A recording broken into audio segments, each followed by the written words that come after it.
धार्मिक राजकारण उद्रेकावर आहे. मी काय अकोल्यात आलो नाही, अनेक वर्ष झाली असतील मला.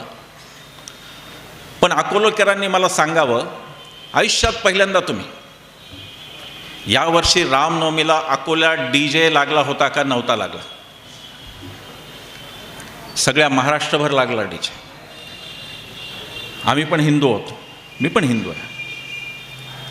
भारतीय जनता पक्षाच्या अनेक नेत्यांपेक्षा मी चांगला हिंदू आहे, कारण मी वेद आणि उपनिषद वाचलेलं आहे.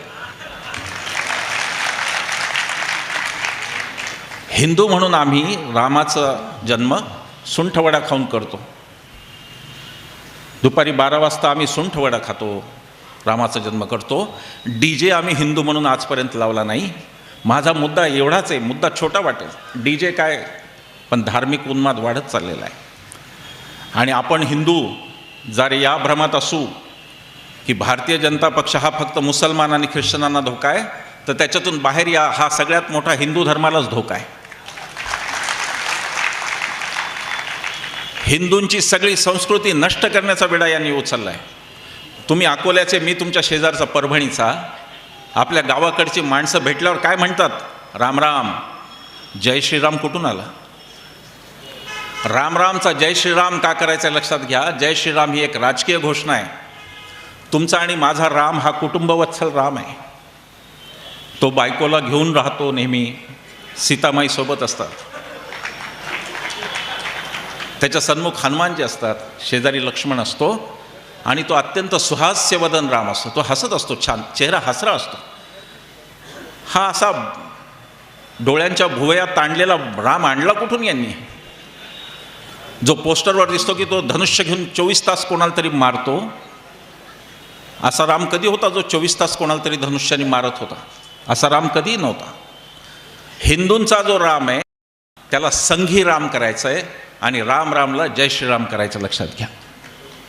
जय सियाराम यांना नको आहे. बायकांची यांना ॲलर्जी आहे. यांच्या संघटनेत बायकांना काही स्थान नाही ताई, काही नाही तिथे स्थान. ती वेगळी करतात काहीतरी, कोणती समिती करा, त्यात काय करायचं. संचलनात बायका दिसल्या तुम्हाला कधी? दसऱ्याच्या दिसल्या?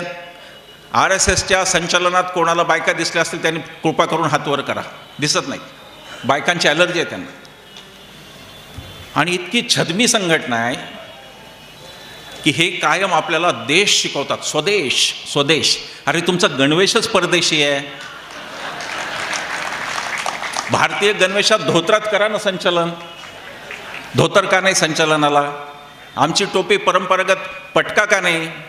कशाला काळी टोपी? बेल्ट कुठे असतो का भारतीय वेशभूषेत? यांची वाद्य पण परदेशी आहेत. ते ड्रमन काय काय वाजवत जातं. हार्मोनियम वाजवा, मृदंग वाजवा, भारतीय वाद्य आहे. वागायचं स्वतः एक आणि दुसऱ्याला काहीतरी शिकवायचं. जय सियाराम नको आहे त्यांना. इतकी मजल गेली. आमच्या मराठवाड्यात वारकरी संप्रदाय खूप आहे, मला खात्री अकोल्यात पण मोठा असणार आहे. या वारकरी संप्रदायाचं सुद्धा संघीकरण यांनी सुरू केलं. मी भगवेकरण म्हणत नाही, कारण भगवा माझा आहे, शिवछत्रपतींचा भगवा आहे, भगवा आमचा आहे. मी भगवीकरण म्हणणार नाही. ती भागवत धर्माची पताका आहे, ती वारकऱ्यांपासून ते शिवाजी महाराजांपर्यंत सगळ्यांचे, म्हणून मी भगवीकरण शब्द वापरत नाही आहे. पण जे संघीकरण केलं जातं हिंदू धर्माचं, त्यातून आपलं सगळ्यांचं काय होणार हा प्रश्न आहे. त्यामुळे RSSचा जर धोका मुसलमान आणि ख्रिश्चनांना असा वाटत असेल, तर तो कैक पटीने जास्त आपल्याच हिंदू धर्माला आहे, हे लक्षात घ्या.